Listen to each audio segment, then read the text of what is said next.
December 9th, 2014, and this is going to be a very short video because I only wanted to clarify something that I said in my last two videos from yesterday, from December 8th. And I do have more to add about the Ballingers, but the one thing that I wanted to clarify today is I sort of accidentally switched around where I saw and definitely had known for certain that it was FBI agent Robert Jordan involved with Ballingers. And I did mention going to the shooting range with Lonnie Ballinger and some other United States government individuals. And then I also mentioned the setting where I was sort of basically held hostage as I was tortured in a setting that I believe was some kind of workplace. Lonnie and there were two FBI agents present, and one of the Bob Juniors and one cop of some kind. And I actually think that the cop could have possibly also been the same other guy that I knew of as Jordan, who was the military / cop kind of person. But I would have to think about that.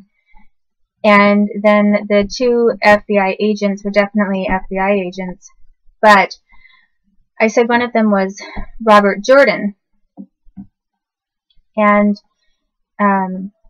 what was happening is actually they were saying that they were Bob Jordan and one of them was calling the other one that, but they weren't, because as I said, I did do the research later. I mean, I did see that they had FBI ID on them, and so I did know that they were FBI. But I mean, I guess they could have swapped FBI ID cards with someone or something. I'm not sure. But when I did some background research at the time or after this had occurred, what I found out was that the Robert Jordan that I had met at the shooting range was actually the real Robert Jordan. And his face and physical appearance exactly matched the description and the photos of him online. And I overheard, when I was at that shooting range, I had overheard a few other people saying something about San Diego. And just the other day I was looking up Robert Jordan, FBI agent Robert Jordan, and where he was, because I was kind of wondering, well, where did he fly in from, because I know that I met him, and he was involved with Ballingers and torture and trafficking with me. And it said something about his being placed on assignment for FBI in Boston, some other location, and then San Diego. And I don't know if at that time that I met him, I didn't try to find out exactly what years he was working where, but at the time that I met him at this shooting range, what I overheard was that he had flown in from San Diego. And I'm not sure if maybe one or two other individuals who were there were also from San Diego. But typically those guys didn't just fly out all by themselves for something like that. If they did, they were meeting a whole other group of individuals collected from other locations that had something to do with their job. But they would not usually, go as an FBI employee to a location to torture a kid, which is very serious, without feeling very secure about who was around them. And so a lot of times, they went in pairs or threes or whatever. So anyway, what happened at that shooting range was a couple of times I'd been taken to a shooting range and asked to demonstrate my shooting skills. our abilities.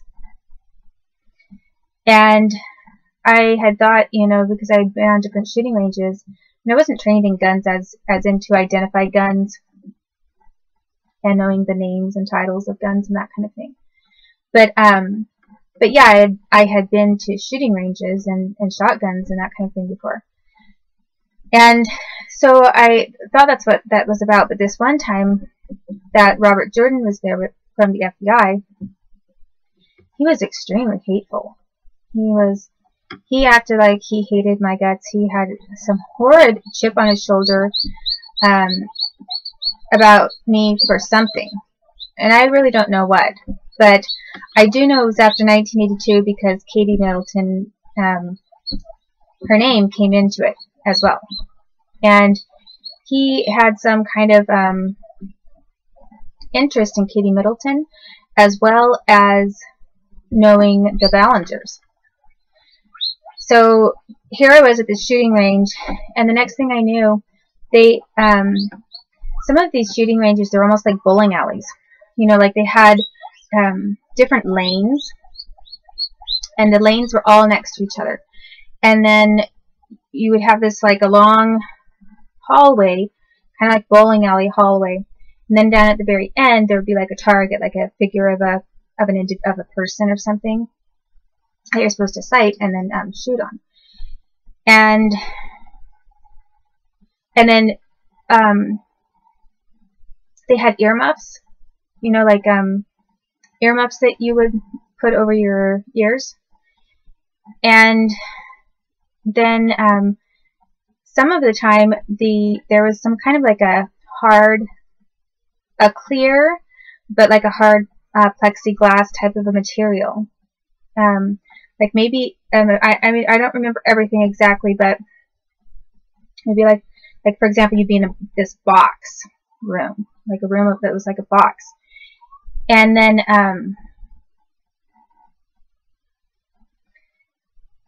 maybe there is like a doorway and a window or something, or some area that was open, or that you could open or close. And anyway, then you could shoot from that site. But I almost kind of remember, and this could be wrong, but I almost think that at times you could close some kind of a door or something that was all plexiglass around you, but I'm not positive about that part. All I do know is that these were like stalls, like long bowling alleys, side by side, and you could hear other people shooting, you know, right next to you.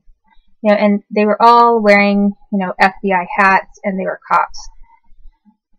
And so it was completely government occupied at the time that I was taken there by Lonnie Ballinger. And when at one point when I got there, I was suddenly surrounded by this FBI agent, Robert Jordan, and possibly a couple other people from San Diego, and some cops and Ballingers. And they brought up, all of a sudden, the next thing I knew, they brought up the electrocution box. And I was really shocked, because I thought I was going there to practice some shooting with people there. And what happened instead was that I got tortured, and I was severely tortured. And Robert Jordan was right there, present and participating in that. And how I was tortured was by electrocution. And they brought in the box, the thing that I call the box, that was connected to a metal band that they would put on my head and adjust and then tighten around your head. And they could do all kinds of things. They could sometimes it would cause like a electrocution throughout your entire body, but like to your head, but then it would cause your entire body to shake. And while your brain really was focused on really targeted your head. And then a couple of other times they did what they called paralleling. And I'm not sure what paralleling is precisely. All I know is that I think there was like one cable or one outlet type of a thing that they would put here, another one that they would put over here, and then they were running some kind of a circuit, electrical circuit or current. And my idea at the time when I overheard them say paralleling, I thought they meant it was running parallel between the 2 points. And occasionally, as I've said before, they would put some kind of an electrode or a metal on my wrist or on my arm. And I'm not sure what that additional metal was intended to do exactly. But they would sometimes add other sites that were metallic in some way and run their electrical currents through that to it. So I was not only harassed and called a bunch of names and demeaned and belittled by FBI agent Jordan and the individuals he had with him and Ballinger. I was electrocuted. And as I've said later, in the Portland FBI field offices, they took me to their field offices and did the same thing. They did the same thing at the Seattle field offices, and at the San Francisco, I guess, regional field offices in California. Their regional headquarters is either in San Francisco or San Diego. I think it's San Francisco. But I was also taken there and had that kind of thing done to me. So all three of these Northwest, and they're all joined together. Oregon, Idaho, and I was tortured in Idaho by FBI as well. Oregon, Idaho, possibly Colorado, and Washington, and I'm not sure about Montana, but Montana maybe as well. They all answer to the regional FBI headquarters in California. And then from that regional headquarters, then it goes to Washington, D.C. Well, often it was skipping right from the headquarters and going to Washington, D.C. too, because they were flying people back and forth from D.C. Quite a bit over me as well. So, and I realized that in the last several videos that I've made, I might seem out of breath or my speech is a little more halting, and that's just because, or I'm not looking as much directly into the camera as I had. And part of that is because of the topic about FBI and police, because I was being trained by FBI and police when they tortured me and raped me to not look at them. So even to this day, when I try talking about them and I have to mention FBI or police, I tend not to look at the camera or at a person squarely. And the breathing problem really has to do with panic attacks. And I don't have full-blown panic attacks typically anymore, but having to talk about this kind of thing and the individuals that were involved, even though I wish it didn't happen or it didn't affect me at all, it does.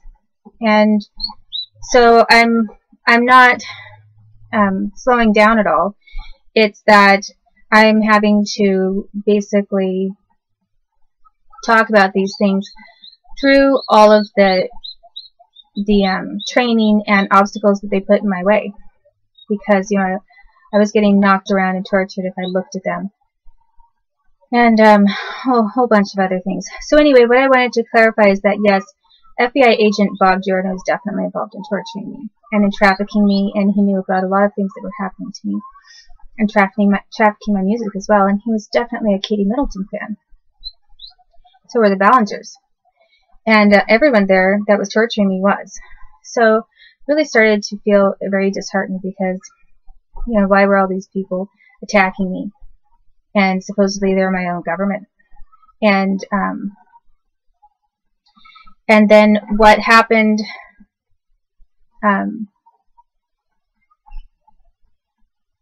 well, that is probably what I will say about that right now.